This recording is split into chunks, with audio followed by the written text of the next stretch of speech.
1791.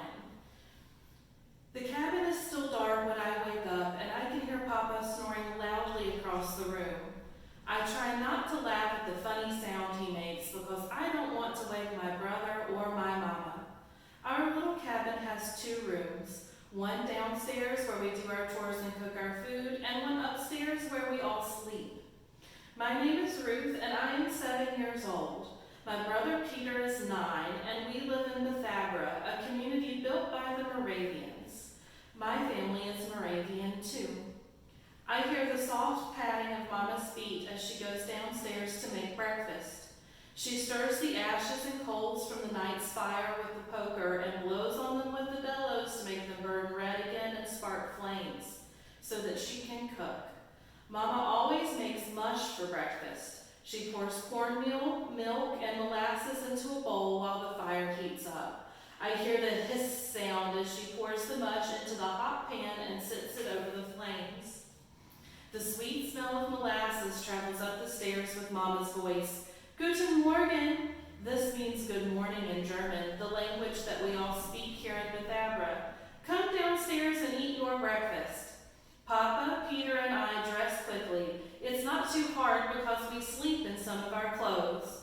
Papa and Peter in their long linen shirts, and me and Mama in our shifts, which look like long white gowns. After breakfast, we walk to church. Everyone in Bethabara goes to church 3 times a day, morning, noon, and night.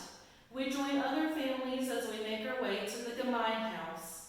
When we return home, Peter and I gather sticks for firewood. We do this every morning for Papa. He's a blacksmith and uses the sticks to keep the fire hot and his forge burning brightly. Papa uses the fire to heat metal and bend it into useful things like tools, horseshoes, cooking pots, and nails. Next, we get ready for school. Peter goes to school with the boys, and I go to school with the girls. Most schools are just for boys, but the Moravians send their girls to school too. My teacher is Sister Beck, and she teaches us how to read, write, do sums, and a bit of sewing and painting. Papa calls me from his shop as I leave the house. Yes, Papa? I have an important errand for you. Deliver this toe toaster to your teacher, Sister Beck, when you get to school. A toe toaster is for toasting bread next to the open fire. Papa places the toe toaster in my hands. Thank you, Ruth. Now hurry up and don't be late. I start off for school. I slow down to listen to the sounds of Bethabara. Cows mooing, chickens squawking, hammers ringing as they hit metal, and neighbors shouting hello to each other. Guten Morgen, Brother Holder. Guten Morgen, Sister Kraus. And then I hear the clang, clang, clang of the bell that sits in the tower of the Gemeinde house. The bell is rung to tell everyone what time it is, and I am late. I run as fast as I can, trying not to drop the toe toaster. My breath is coming in huge gasps by the time I reach the school. I open the door just as Sister Beck is about to begin her lesson. Ruth, you're just in time. Please take a seat. I start to go to my seat at the long table with the other girls, but then I remember. I hold out the toe toaster. Papa wanted me to give you this. I am still out of breath from running. Sister Beck examines it carefully. Your father did an excellent job making this. Now I can finally make toast again without burning it. Please tell him thank you. Danke. I nod my head and take a seat as the lesson for the day begins. When I get home from school, Peter goes to help Papa in the shop, and I go inside the house to help Mama with supper. Mama hands me the butter churn, a tall wooden container with a handle sticking out of the top. Ruth, I need you to churn more cream into butter so that we can have some with our bread this evening. I grab the handle and start moving it up and down into the wooden churn full of cream. I let out a long sigh. Why does making butter take such a long time? Mama laughs. I don't know, but it sure tastes good when it's done.